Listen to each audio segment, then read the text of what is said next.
طاعة. إذا الله تبارك وتعالى وفقك للاستمرار على طاعته طيلة السنة فقد قبل منك هذه العمرة. ولذلك يحرص الإنسان على أن ينمي معاني لبيك اللهم لبيك في قلبه، لأن بعض الناس يعتقد أنه لما يجي هنا سمره في بيت ربي، وبالتالي هنا يتقي الله ويكون تقيا نقيا صالحا، يشد لسانه عن الغيبة والنميمة، فإذا خرج من مكة وعاد إلى بلده كأن الله تبارك وتعالى ليس موجودا في الجزائر. ولذلك ينمي ماذا بينا يهبط معاه إلى بلده لبيك اللهم لبيك، يبقى دائما. يعني ما معنى لبيك اللهم لبيك؟ لبيك في صلاتي تصلي، لبيك في صيامي، لبيك في حجي، في عمرتي، في زكاتي، في الإحسان إلى الجار، في الذكر والتسبيح، يبقى على طاعة الله. من فوائد العمرة أنها مكفرات. شفتوا السيارة كي توسخ واش نديروا؟ ندوها اللافاج نغسلوها. هكذاك الإنسان يتلطخ الإنسان مهما يصرى حاجة، يغفل هذه غيبة، هذه نميمة، هذيك شمك، هذه تكاسل عن الصلاة. الله تبارك وتعالى برحمة تاعو دار لنا محطات للتنقية، التنظيف، تدخل تتنقى، تخرج من جهة الأخرى نقي. من جملتها الوضوء، يطهر الذنوب. النبي عليه الصلاة والسلام أعطانا مثال، قال مش عليكم في إنسان يسكن قدام واد كل دقيقة يغسل، هل يبقى من ضرره شيء؟ يعني من وسخه؟ قالوا لا يا رسول الله. قال كذلك الصلاة كذلك الوضوء. ربي دار لنا محطات في الحياة، الوضوء يكفر، الصيام، الزكاة، الدعاء يوم الجمعة. فهذه محطات ربي دارها لنا. من أجمل المحطات العمرة والحج. كما الحج يمي ولدتك أمك. تصوروا إنسان في عمره 60 سنة ويروح يحج حجا صحيحا، لا رفث ولا فسوق ولا جدال في الحج، يخرج كل لحظة زاد. يوم القيامة ما يتحس هذيك 60 سنة خلاص هاي محاها ربي. إذا زاد عاش شهر ولا شهرين ولا 3 ولا عام وزاد حتى يزيد ربي ينقله. العمرة كذلك. من فوائد العمرة هي من المنظفات المطهرات من الذنوب. ولذلك إنسان قالوا يحرص أن يعتمر كأنه لا يعتمر بعدها. يعني يجيب عمرة كأنك ماكش راح تعيش بعدها، ما تقولش لا هو العام الجاي، كاش العام الجاي دير كلية ماكش راح تعيش بعد هذه العمرة باش ربي يقبلها منك. والعمرة والحج في العمق تاعهم أني أحب هذه تفهموها، قائمين على التسليم.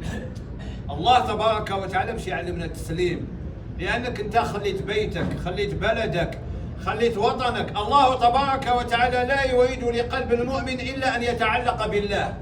انتم عن بالكم ربي سبحانه قادر ينصر النبي عليه الصلاة والسلام، ولكن علاه أمره بالهجرة باش ينحي له آخر تعلق بالتراب. هذاك جزء الحب لبلادك ربي سبحانه يحبه لله، يديره لك لله. خليت بلدك، لا خليت بلدك. كاين حاجة في هذه الدنيا تقدر تخليك تترك بلدك، كاين حاجة في هذه الدنيا تخليك تترك أموالك، حياتك، تجي. ولما تأتي إلى هنا ماشي كما اللي يروحوا لأوروبا يقولوا كي تروح ساكن السيارة هنا تلبس فوطة بيضاء، هذا واش راح يصح لك؟ ما راكش جاي من أجل دنيا تصيبها. ليس هنا دنيا، كاين هنا الآخرة. تجي تلبس فوطة والمرأة تحرم ولبيك اللهم لبيك، فأنت بين طواف وصلاة وذكر وتسبيح وتعلم فيعلمنا التسليم. وهذا مقام التسليم، أو قليل اللي يوصل له، تولي تسلم لله. غدوة وليدك مرض تسلم لله، كامل يا ربي كاين ربي راح يعاونني. غدوة فقرت كاين الله راح يساعدني. فهذه نتعلموها من خلال العمرة، تعلمك أن تسلم أمرك لله. وديروا في بالكم كل موقف وقفتموه في الحرم والله بإذن الله، اللي يوصل للحجر الأسود بإذن الله، اللي يطاف بإذن الله، اللي يصحلوا الطواف أمام كعبة بعيد عن الكعبة، شرب من زمزم، كل شيء، اللي يدخل الروضة بإذن الله تبارك وتعالى. اللي ما دخلش الروضة ربي عوضه شيء آخر لعل احنا ما ناش عارفينه. عوضه الله بالصلاة، عوضه الله بقبول عبادة، عوضه الله بصلاة الفجر. فالله تبارك وتعالى اللي يجي لهنا يكرمه، يكرموا ربي يكرمك كيما انت. قيسوها في نفوسكم، انت انسان، لو كان واحد يجي لدارك والله غير تكرم، ولو كان يجي بابك ويماك ويقول لك يا وليدي ما كان لا تشقي روحك، انت صح ما تشقيش روحك، يا ولو كان يحلف راك راح تكرمه، ربي يكرمك والله غير يكرمك، غير يعطيك ربي حتى يدهشك. وكاين اشياء يخبيها لك ربي، انت ما تعرفش الغيب، انت راك دعيت ربي بصح دوكا ماكش تشوف الدعاء تاعك، بصح هاي جايه سنه كاين حاجه مخبيها لك ربي، نهار تجي هذيك المصيبه يحلها الله تبارك وتعالى بالدعاء الذي دعوته هنا. هذا الذي اريد ان اقول، انا نحب نركز دائما على الايمان. الباقي هذه امور الدنيا الاخرى كاع لا تهم، هذيك كاع لا تهم.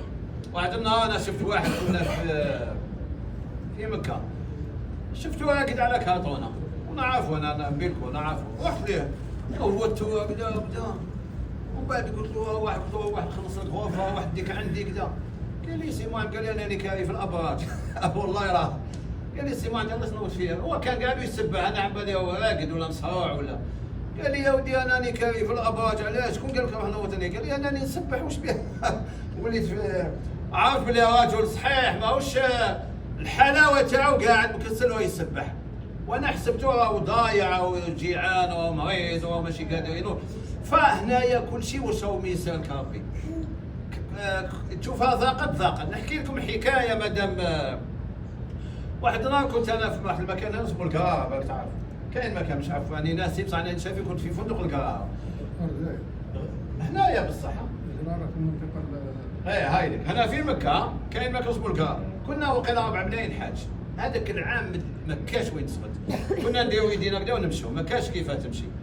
وانا كان قلبي متعلق بالكعبه. يوم الجمعه خرجت صبت ما كاش فرشت قدام باب الفندق، مستحيل توصل الى الكعبه.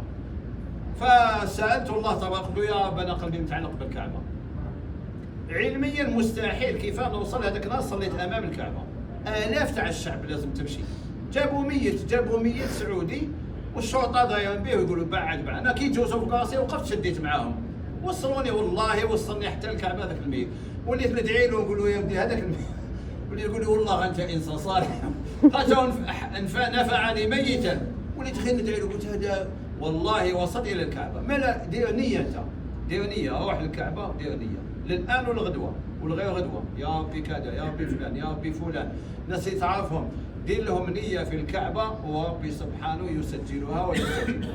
وجزاكم الله خير وبارك الله فيكم. اسمحوا لي انا ما كنت محضر كلمه ولكن جاءت هكذا. كل كلام خرج من الفم الا وعليه لون القلب الذي خرج منه.